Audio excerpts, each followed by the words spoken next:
পল্লী জনগোষ্ঠীর জীবনযাত্রার মান উন্নয়নের লক্ষ্যে লাভের জন্য নয়, এই মূল মন্ত্রকে ধারণ করে ক্ষুদ্র ঋণের পাশাপাশি স্বাস্থ্য, শিক্ষা ও অন্যান্য মানবিক উন্নয়নে, দারিদ্র্য দূরীকরণের জন্য নানা ধরনের নিরাপত্তা বেষ্টনী সহ জীবনযাত্রার পরিবর্তন করার লক্ষ্যে ১৯৯০ সাল থেকে কাজ করে যাচ্ছে পল্লী কর্মসহায়ক ফাউন্ডেশন পিকেএসএফ।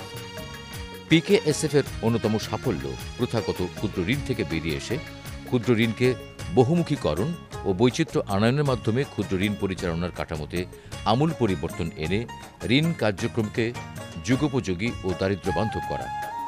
কর্মসংস্থানের লক্ষ্যে পুঁজি সরবরাহের মাধ্যমে গ্রামাঞ্চলে কাজ শুরু করলেও পরবর্তীতে শহরাঞ্চলের বিভিন্ন উৎপাদনমুখী ও সেবামূলক কার্যক্রমের জন্য অর্থ যোগানে পিকেএসএফ বিশেষ অবদান রাখছে।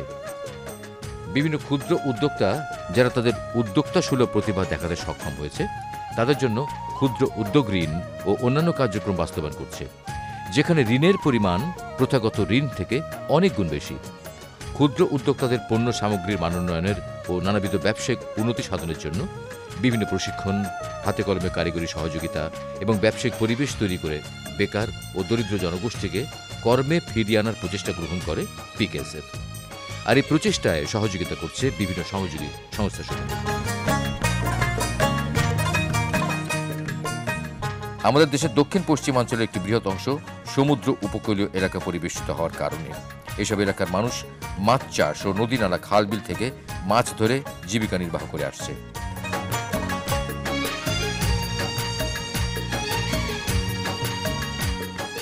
সুন্দরবন লাগোয়া শ্যামনগরের মানুষ পেশা হিসেবে মাছ ধরা ও মাছ চাষকে প্রাধান্য দিলেও বর্তমানে এসব এলাকায় চিংড়ির পাশাপাশি কাঁকড়া চাষ হচ্ছে।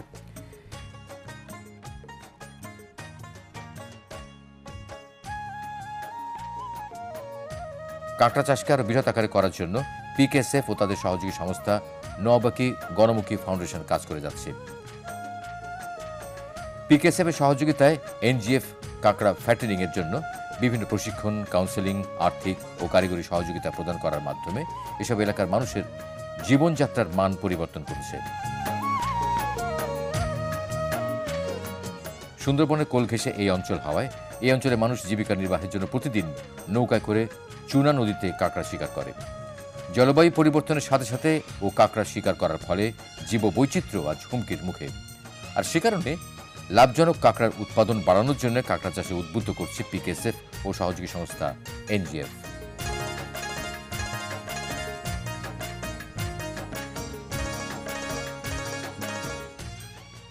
সুপ্রাচীন কাল থেকেই কাঁকড়া খাদ্য হিসেবে ব্যবহৃত হয়ে আসছে। পূর্বে এটি শুধুমাত্র প্রাকৃতিকভাবে উৎপাদিত হলেও বর্তমানে চাষ হচ্ছে।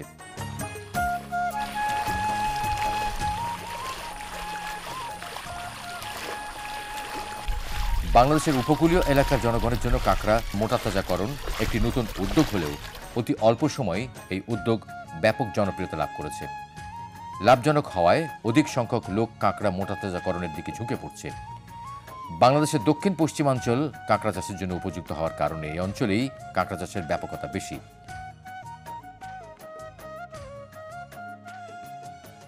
বহির্বিশ্বে রপ্তানিকৃত কাঁকড়ার মধ্যে প্রায় ৬৫% এই অঞ্চলে উৎপাদিত হয়ে থাকে।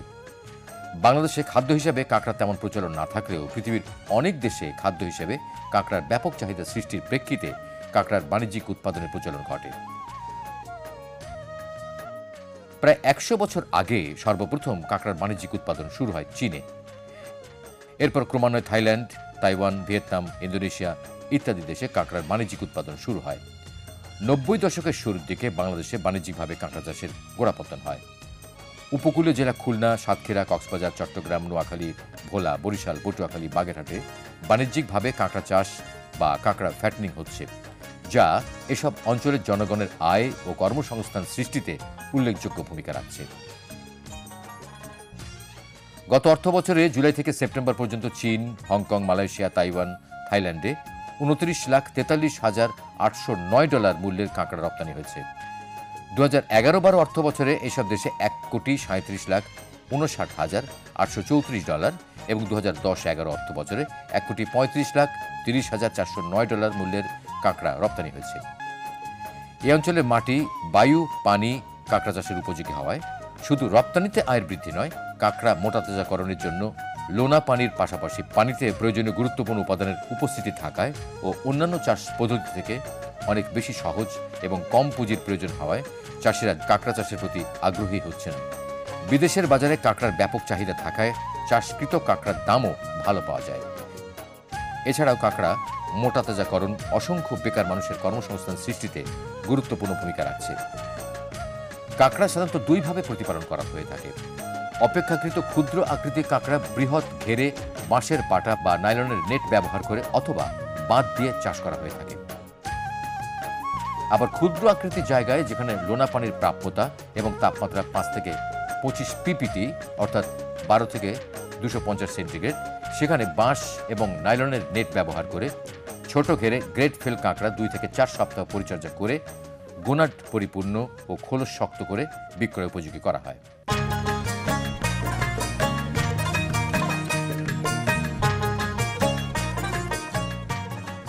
পুরুষ কাঁকড়ার মধ্যে যাদের খোলস নরম থাকে এবং স্ত্রী কাঁকড়ার মধ্যে যাদের গোনার পর্যাপ্ত পরিপক্ক হয় না, সেই ধরনের কাঁকড়াকে গ্রেট ফেল কাঁকড়া বলে। অপরিপক্ক গোনাড সম্পন্ন স্ত্রী কাঁকড়াকে হিজড়া কাঁকড়া বলে। বন থেকে সংগৃহীত কাঁকড়ার 40%ই গ্রেট ফেল থাকে। বাজারে গ্রেট কাঁকড়ার ভালো দাম থাকলেও গ্রেট ফেল কাঁকড়ার বাজার মূল্য সাধারণত অনেক কম হয়। প্রতি 5টি হিজড়া কাঁকড়ার সাথে একটি পুরুষ কাঁকড়া নির্ধারিত উপায়ে 20 থেকে 40 দিন লালন পালন করলে হিজড়ার গোনাড ডিমে পরিপূর্ণ হয়ে তা স্ত্রী কাঁকড়ায় রূপান্তরিত হয়। পুরুষ গ্রেট ফেল কাঁকড়াকে নির্দিষ্ট উপায়ে 3 থেকে 4 দিন লালন পালন করলে তাদের খোসাগুলো শক্ত হয়ে এগুলো গ্রেট কাঁকড়ায় রূপান্তরিত হয়।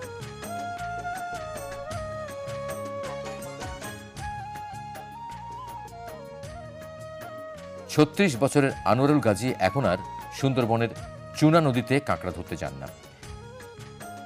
নিজের খামারে কাঁকড়া চাষ করেন, একই সাথে কাঁকড়া ক্রয় করে বিদেশে রপ্তানির জন্য ঢাকায় পাঠান। আজকের এই আনোয়ারুল গাজীর গল্পটা এমন ছিল না। আসুন শুনি একজন সফল মানুষের গল্প। সে তখন অনেক ছোট, বাবা মারা গেলেন, বড় ভাই বিয়ে করে আলাদা সংসার করছে, মা ও ছোট দুটো বোন নিয়ে সংসার নামক অথৈ সাগরে একবার ডুবে তো একবার ভাসে।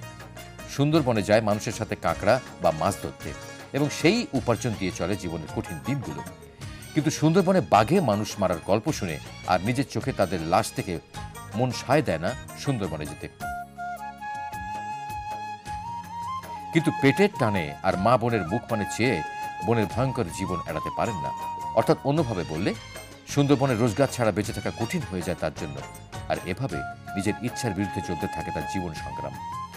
এরই মাঝে সে দেখতে পায় তারা যে কাঁকড়া ধরে এনে ডিপোগুলোতে বিক্রি করছে, সেই কাঁকড়া এলাকার কিছু লোক নতুন করে চাষ করছে এবং বিক্রির লভ্য মুনাফার টাকা দিয়ে কষ্ট করে হলেও সংসার চালাচ্ছে। তাই আনোয়ারুল চিন্তা করলেন, বনে যেয়েও সেই কষ্টে জীবনযাপন করতে হয়, কিন্তু মোটাতাজাকরণের কাজে তো আর বাঘের ভয় নেই। কৌতূহলী আনোয়ারুল খোঁজ পান পিকেএসএফ কাঁকড়া চাষের জন্য বিভিন্ন প্রশিক্ষণ, আর্থিক ও কারিগরি সহায়তার মাধ্যমে উদ্যোক্তাদের সহযোগিতা করছে। সাথে সাথে কিছু সঞ্চয়কৃত অর্থ আর পিকেএসএফ এর সহযোগী সংস্থা নওবাকি গণমুখী ফাউন্ডেশন হতে ঋণ নিয়ে শুরু করেন কাঁকড়া মোটাতাজাকরণ।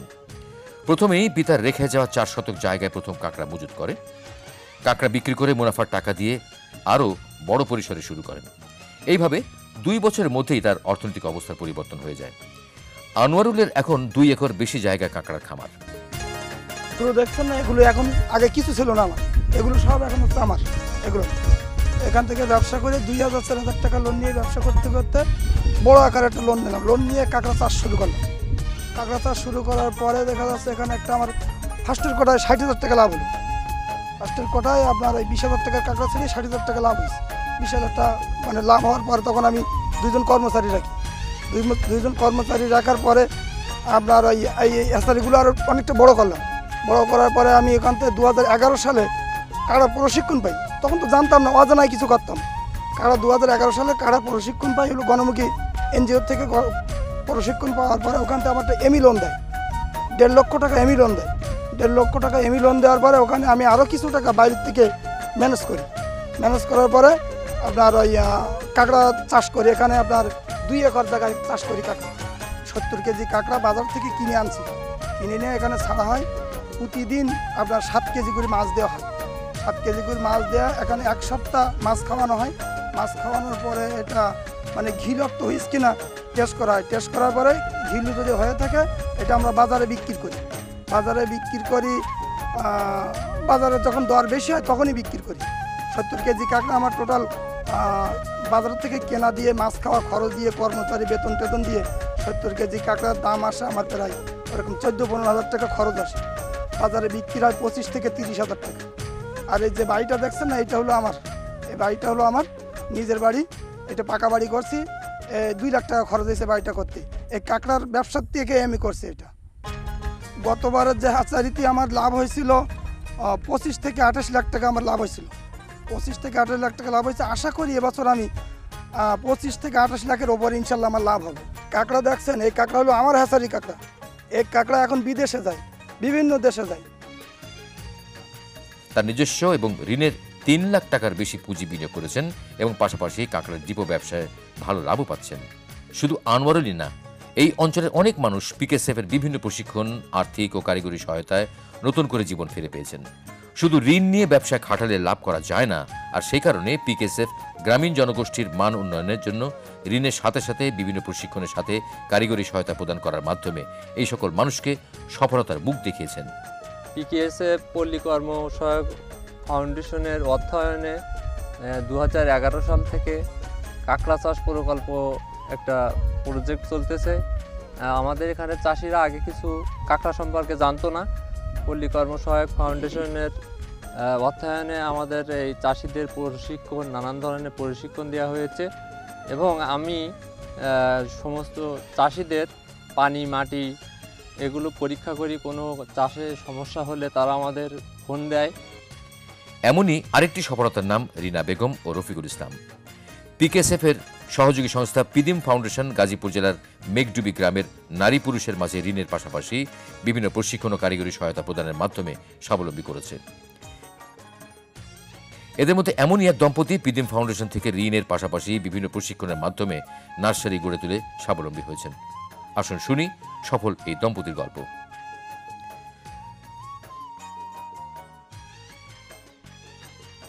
আজ থেকে 9 বছর আগে স্বামীর টেক্সটাইল মিলের চাকরি যাওয়ায় রিনা বেগম হতাশায় পড়ে যান। কি করবেন ভেবে পান না, নতুন করে চাকরিও হয় না। সন্তানদের নিয়ে অথৈ সাগরে পড়েন এই পরিবার। এমন সময় বাজারে বিভিন্ন সবজি চারা বিক্রি হচ্ছে দেখে মাত্র 5,000 টাকা ঋণ নিয়ে শুরু করেন সবজি চারা উৎপাদন। অল্প সময়ে তৈরিকৃত চারা বাজারে বিক্রি করে লাভের মুখ দেখলে সংসার চালানোর পাশাপাশি আরেকটু বড় পরিসরে শুরু করেন। সবজির চারার পাশাপাশি বিভিন্ন নার্সারি থেকে চারা কিনে এনে বাজারে বিক্রি করতে থাকেন। এতে লাভ ভালো হলে নিজেরা সবজি চারা পাশাপাশি বিভিন্ন কাঠের, ফল ফুলের চারা তৈরি করেন। চারা তৈরির সাথে সাথে সারা দেশ থেকে ভালো জাতের বিভিন্ন আম, লিচু, সবেদা, পেয়ারা, জাম, নারকেল, কমলা, মাল্টা, ডালিম, আঙ্গুর চারা এবং সারা বছর বিভিন্ন সবজির বেগুন, মরিচ, পেঁপে, লাউ, কুমড়া চারা তৈরি করেন। এছাড়াও নিজস্ব তত্ত্বাবধানে বিভিন্ন চারার কলমও তৈরি করেছেন। বর্তমানে প্রায় 250 প্রজাতির বিভিন্ন গাছ তাদের এখানে পাওয়া যায়। সঠিক জাতের গাছ বিক্রি করায় শুধু এলাকার মানুষই তাদের কাছ থেকে গাছ কেনেন না, দূর দূরান্ত থেকে বিভিন্ন পাইকাররাও তাদের এখান থেকে গাছ কিনে নিয়ে যান। এভাবেই 9 বছর পর এমন একটি নার্সারির মালিক রিনা ও তার স্বামী। শুধু নিজেরাই স্বাবলম্বী হয়েছেন তা নয়, নার্সারির লাভের টাকায় 2 মেয়েকে বিয়ে দিয়েছেন, করেছেন পাকা বাড়ি। নিজেদের কাজের পাশাপাশি আরও 2 জন লোক রেখেছেন চারা তৈরি ও পরিচর্যার জন্য। বাপ্পি নার্সারি শুধু একটি নার্সারি নয়, এটি বেকার যুব সমাজের জন্য একটি দৃষ্টান্ত। 5,000 টাকা দিয়ে শুরু করার পর আজ তাদের এখানে প্রায় 10 লক্ষ টাকার চারা গাছ আছে। তাদের এই সফলতায় আমরাও আনন্দিত। এটা করে অনেক লাভবান হচ্ছি স্যার। আমার 2টা মায়ের 2টা বিয়ে দিলাম, একটা রুম করলাম, তারপরে সংসার চালাইতেছি, লাভবান হচ্ছি। আগে নিজের ওই 2 জনে করতাম, এখন লোকজন লই আর কি, 1 জন 2 জন এমন সময় আছে স্যার 5 জন 10 জন লোন লাগে। আল্লাহর রহমতে আপনাকে দোয়ায় অনেক কিছুই করছি নার্সারি করে।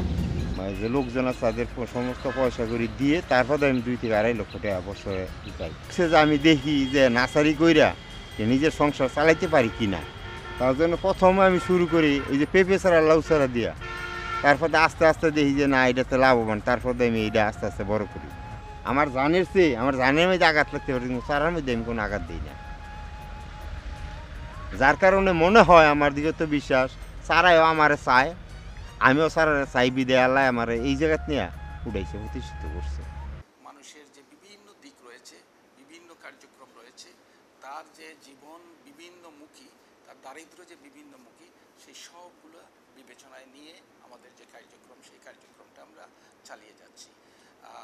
তবে এখানে একটা কথা, আজকের প্রতিবেদনে কয়েকটি বিষয়, উদ্ভাবনী বিষয়ের দিকে আমরা নজর দিয়েছি এবং পল্লী কর্ম সহায়ক ফাউন্ডেশন সবসময় চেষ্টা করে উদ্ভাবনী কাজ করার জন্য, মানুষের সঙ্গে আলাপ করে, অন্যদের সঙ্গে আলাপ করে, অন্য প্রতিষ্ঠানের সঙ্গে আলাপ করে ধ্যান ধারণাগুলো গ্রহণ করে, বিবেচনা করে, নিজেদের ধ্যান ধারণার সঙ্গে মিলিয়ে নতুনভাবে যদি কর্মসূচি পুনর্বিন্যাস করতে হয় সেটা করার চেষ্টা করা হয়। তো সেই হিসাবেই আমরা কাজগুলি করে যাচ্ছি। এই যে একটা নতুন জিনিস এবং এই ধরনের আরও উদ্ভাবনী কাজ সারা দেশে পল্লী কর্ম সহায়ক ফাউন্ডেশন নিজেরাও কিছু কিছু উদ্ভাবন করছে এবং মানুষ যেটা উদ্ভাবন করে সেখানে সহায়তা করছে। তো আমরা যেটা চাচ্ছি সেটা হচ্ছে যে মানুষের অগ্রগতি টেকসই হতে হবে এবং শুধু আর্থিক না, শুধু আর্থিক সম্ভবপর নয়, তার মানুষ হিসাবে যে অগ্রগতি সেই অগ্রগতি। কাজে আমরা এই কর্মকাণ্ড চালিয়ে যাব, আমরা আরও সমৃদ্ধ করব এবং প্রতিটা প্রতিবেদনে আমরা কিছু কিছু নতুন জিনিস যেগুলি আমরা উদ্ভাবন করেছি বা অন্যরা উদ্ভাবন করেছে, আমরা সহায়তা করেছি, সেগুলি তুলে ধরার চেষ্টা করব।